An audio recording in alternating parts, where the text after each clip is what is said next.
Renaud victime d'une « maladie mentale », cette confidence déchirante d'un proche. Renaud. Dans un documentaire inédit, les proches de Renaud reviennent sur l'incroyable vie du chanteur et abordent la question de sa santé. Renaud, confidentiel, est un documentaire exclusif diffusé sur BFM TV qui relate la vie et la carrière du célèbre chanteur français Renaud.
Selon son ami et assistant, Pierre Tarde, son hypersensibilité l'empêche de bien se défendre contre les tentations. Renaud souffre également de son statut de grande star, avec le public qui l'observe constamment, ce qui peut déclencher des problèmes dans sa tête. Renaud arrête de boire, son combat contre l'addiction. Depuis des années, Renaud est conscient des dangers de l'abus d'alcool et a vu sa santé se détériorer en raison de sa consommation excessive.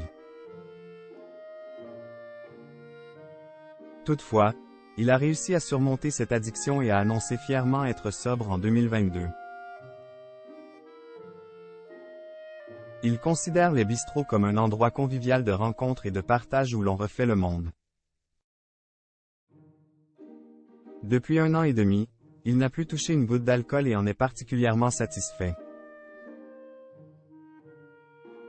Cependant, Renaud continue de fumer des cigarettes tous les jours malgré ses efforts pour arrêter. Bien qu'il soit passé de 4 paquets de cigarettes par jour à un seul, il fume toujours comme un pompier. L'histoire de la chanson qui aurait pu ne jamais voir le jour. Le documentaire aborde l'un des plus beaux morceaux de Renaud, Mistral gagnant. Mourad Malki, ami du chanteur, explique comment ce tube a été créé. Il était aux États-Unis quand il a eu cette idée de chanson. Je pense qu'il l'a presque eu a cappella dans sa tête. Il ne savait pas s'il allait l'enregistrer. À l'époque, alors qu'il était à l'étranger, il partageait sa vie avec Dominique Kilikini.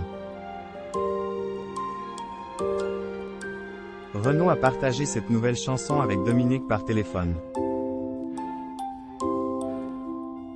La petite histoire raconte que Dominique lui a répondu « Si tu ne l'enregistres pas, je te quitte ».